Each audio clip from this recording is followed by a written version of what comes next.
Hello दोस्तों science by Ghalib sir में आपका बहुत बहुत स्वागत है। यहाँ पे हम लोग बिहार बोर्ड का जो क्लास 7 का साइंस है उसका जो 7वां चैप्टर है हवा, आंधी और तूफान, इससे संबंधित हम लोग जो भी क्वेश्चन आंसर है इस चैप्टर का वो सारे के सारे क्वेश्चन आंसर और जो भी मल्टीपल चॉइस क्वेश्चन दिया है वो सारे क्वेश्चन करने जा रहे हैं। तो चलिए शुरुआत करते हैं। तो यह आपका अभ्यास है जिसमें आपका क्वेश्चन दिया है एक में आपको सही विकल्प को चुनना है। इसमें 3 क्वेश्चन दिए गए हैं। दूसरा में आपको जो क्वेश्चन है सब्जेक्टिव है जिसमें इनका उत्तर देना है। ABCD 5 क्वेश्चन है। तो चलिए एक एक क्वेश्चन को हम लोग देखते हैं। तो पहला क्वेश्चन है सही विकल्प का चुनाव करना है। पहला क्वेश्चन दिया है पवन दिशा सूचक का उपयोग किया जाता है। तो पवन दिशा सूचक जो होता है उसका हम लोग इस्तेमाल किस में करते हैं? ऑप्शन है पवन की दिशा जानने के लिए, पवन की गति जानने के लिए, वायु दाब जानने के लिए, पवन ताप जानने के लिए। तो देखिए नाम ही है पवन दिशा सूचक, मतलब ऐसा सूचक जो पवन का दिशा बताए। तो ये कौन ऑप्शन हो जाएगा? पहला ऑप्शन आपका क्या हो जाएगा? सही हो जाएगा। पवन की दिशा जानने के लिए हम लोग पवन दिशा सूचक का इस्तेमाल करते हैं। अगला क्वेश्चन है आंधी आने पर ऑप्शन है बाहर घूमना चाहिए, किसी पेड़ के नीचे बैठना चाहिए, छत पर चढ़ना चाहिए, कि किसी के घर के अंदर छुपना चाहिए। तो देखिए आंधी आने पर हमें क्या करना चाहिए? तो किसी भी घर के अंदर क्या हो जाना चाहिए? छुपना चाहिए, लेकिन वैसे घरों के अंदर छुपना चाहिए जो पक्के मकान हो, जो मजबूत हो।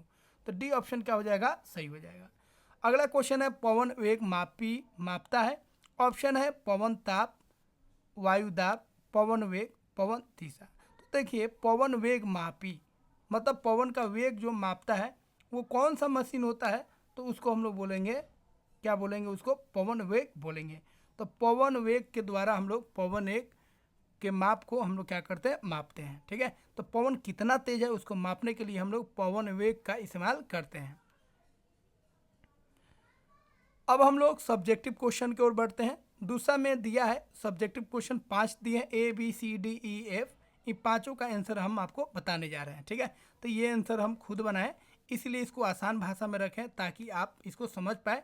और ये जो भी आंसर लिखे हैं वो जो किताब में दिया है उसी को मिला के हम लिखे हैं आसान भाषा में।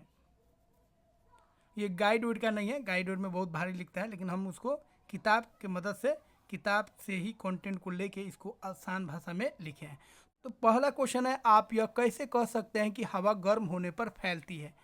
तो देखिए हवा जो होता है गर्म होने पर क्या हो जाती है? हल्की हो जाती है, जिसके कारण यह फैलने लगती है और यह ऊपर की ओर जाने लगती है। जैसे एक उदाहरण से आप समझ सकते हैं, एक गुब्बारे को थोड़ी गर्म हवा के पास रखने पर वो फूलने लगती है। इसका मतलब है जो हवा गर्म होने पर क्या होती है? फैलती है। अगला क्वेश्चन है एक गतिविधि बताए जिसे पता लगे कि वायु दाब डालती है।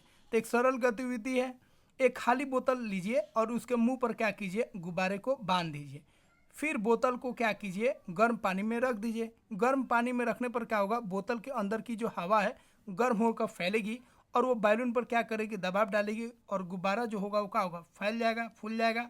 यह गतिविधि दिखाती है कि हवा दाब डालती है, क्योंकि जैसे ही हवा फैलती है वो गुब्बारे पर दाब डालती है। अगला क्वेश्चन है तेज हवाएं उस क्षेत्र की वायु दाब कम कर देती है कैसे? मतलब अगर तेज हवा बह रहा है तो जिस क्षेत्र में तेज हवा बहेगा वहाँ का वायु दाब जो होगा क्या होगा? कम हो जाएगा। कैसे? तो देखिए तेज हवाओं की गति के कारण उस क्षेत्र की हवा तेजी से दूर चली जाती है। हवा तेज बहेगा तो वहाँ का हवा क्या होगा? आगे बढ़ जाएगा, जिससे वहाँ पे हवा क्या होगा? हवा का जो मात्रा है वो कम हो जाएगा और हवा के कम मात्रा से उसमें वायु दाब जो होगा क्या हो जाएगा? कम हो जाएगा, क्योंकि वहाँ पे डेंसिटी कम हो गया। तो हवा कम है तो वहाँ पे क्या होगा? प्रेशर जो होगा क्या होगा? कम हो जाएगा। वायु दाब का यह घटाव निचले वायु दाब का क्षेत्र बन जाता है। अब वहाँ पे वायु दाब का हो गया? कम हो गया, और ऊपर वायु दाब का है? ज़्यादा है, तो ऊपर से हवा जो है नीचे आने लगेगा। ठीक है, और फिर नीचे से हवा ऊपर जाएगा, फिर ऊपर से नीचे आएगा और इस तरह ये चलता जाएगा, जिससे और अधिक हवा वहाँ पे खींचने लगती है। अगला क्वेश्चन है आंधी में कमजोर छप्पर क्यों उड़ जाते हैं? तो देखिए आंधी उंधी में देखते हैं हम लोग छप्पर ऊपर जो होता है टीना ऊना जो है उड़ जाता है। क्यों उड़ जाता है उसका मतलब समझिए। आंधी के समय क्या होता है? हवा की गति बहुत तेज होता है। आंधी के समय में हवा बहुत तेजी से जाता है और इस कारण क्या होता है? छप्पर के ऊपर जब हवा तेजी से बहता है तो ऊपर हवा जब तेजी से बहेगा तो ऊपर का वायु दाब क्या हो जाएगा? कम हो जाएगा, क्योंकि वहाँ पे हवा कम हो गया। और ऊपर वायु दाब कम हो गया और नीचे वायु दाब जो इतना था उतना ही है, मतलब नीचे का वायु दाब के तुलना में ऊपर का वायु दाब क्या हो गया, कम हो गया। अब नीचे से एक दबाव लगेगा किसके ऊपर, छप्पर के ऊपर, और छप्पर अगर कमज़ोर है तो क्या होगा, ऊपर उड़ जाएगा, मतलब बाहर चला जाएगा। ठीक है, तो वही लिखे, आंधी के समय हवा की गति बहुत तेज होती है, जिस कारण छप्पर के ऊपर हवा का दबाव छप्पर के नीचे की तुलना में कम हो जाता है, और जब हवा का दबाव छप्पर पर पड़ता है नीचे से ऊपर की ओर, तो कमजोर छप्पर इस दबाव को सहन नहीं कर पाते हैं और वो उड़ जाते हैं। अगला क्वेश्चन है, चक्रवात से बचने के लिए हमें क्या क्या उपाय कर सकते हैं। तो देखिए, चक्रवात से बचने के लिए बहुत सारे उपाय हैं। जैसे सबसे पहले आपको क्या करना है, चक्रवात के समय सुरक्षित स्थान जैसे पक्के मकान, ठीक है, इस सब में आपको शरण ले लेना है, चले जाना है। मौसम विभाग की चेतावनी का ध्यानपूर्वक पालन करना चाहिए और सतर्क रहना चाहिए। उसके बाद घर की खिड़कियां दरवाजों को मजबूती से बंद कर दीजिए ताकि वहाँ से हवा प्रवेश न करे। उसके बाद पेड़ों, बिजली खंभों की और खुले स्थानों से दूर रहना चाहिए।